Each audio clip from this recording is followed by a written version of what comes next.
Welcome aboard, gentlemen. Let's switch my hat, podcast hat.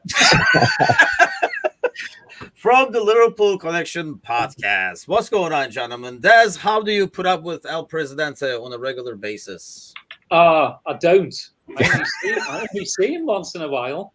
No, but it's good to be here for a great cause. Am I the only one drinking?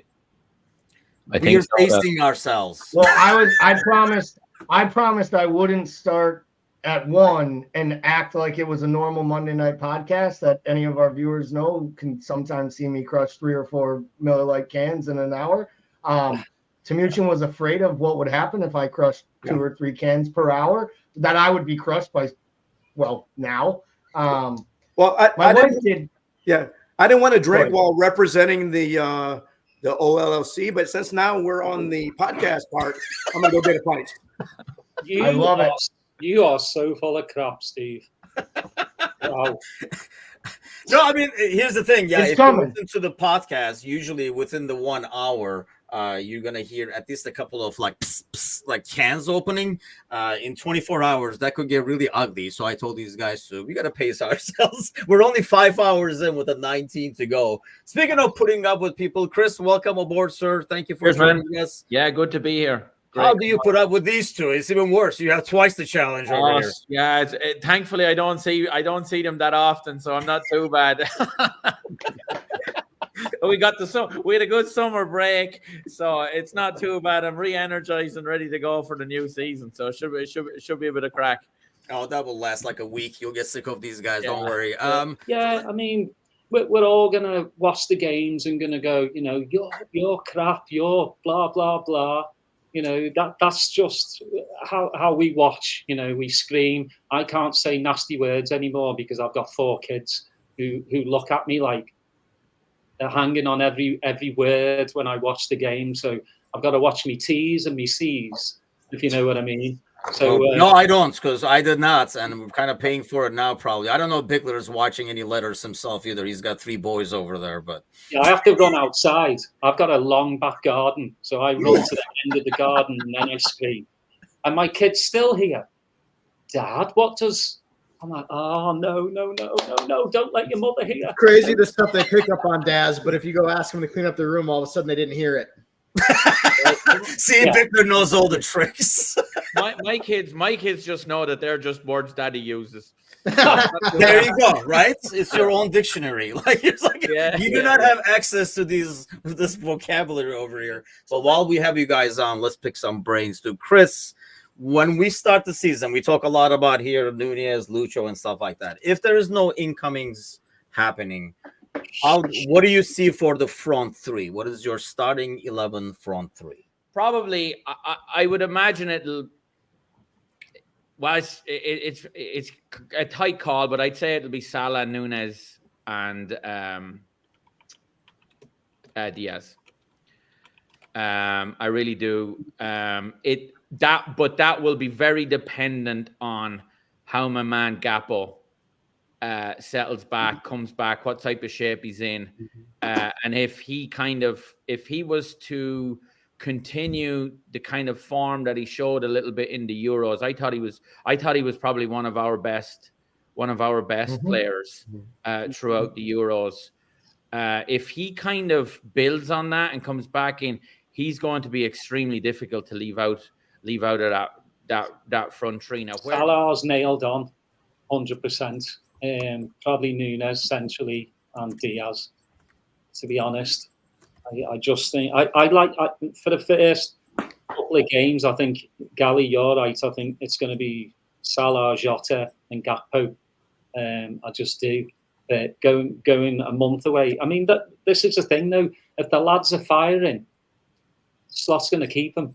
So Jota is our number 1 goal scorer.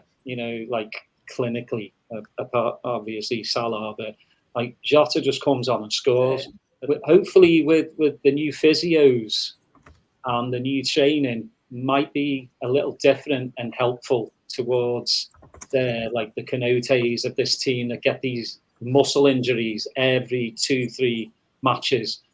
But yeah, I mean, I'm with any of the the front five. That's how I'm going to go, you know, the front three that starts against Ipswich, Brentford and Man United are firing. You keep them in, don't you? What's in the future works over there? Like, what do you guys, because I see like a ton of like awesome guests all the time, but I mean, still doing the story pods, but I've been doing this football and music episodes, and they've really taken off just because a lot of musicians out there, when they do interviews, they're always asked about music, and there's a lot more to musicians than just music.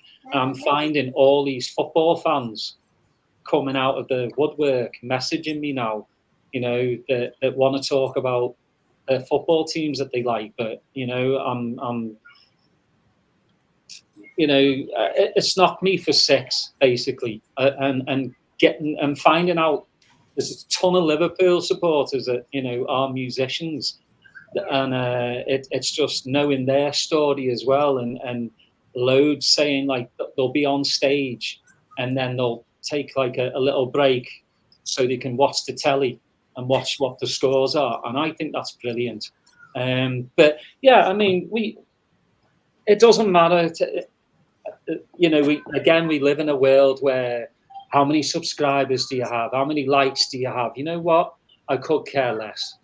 If one person watches our podcast and enjoys it, that's what it's about. You know, we're not going to be millionaires from these podcasts. We're not.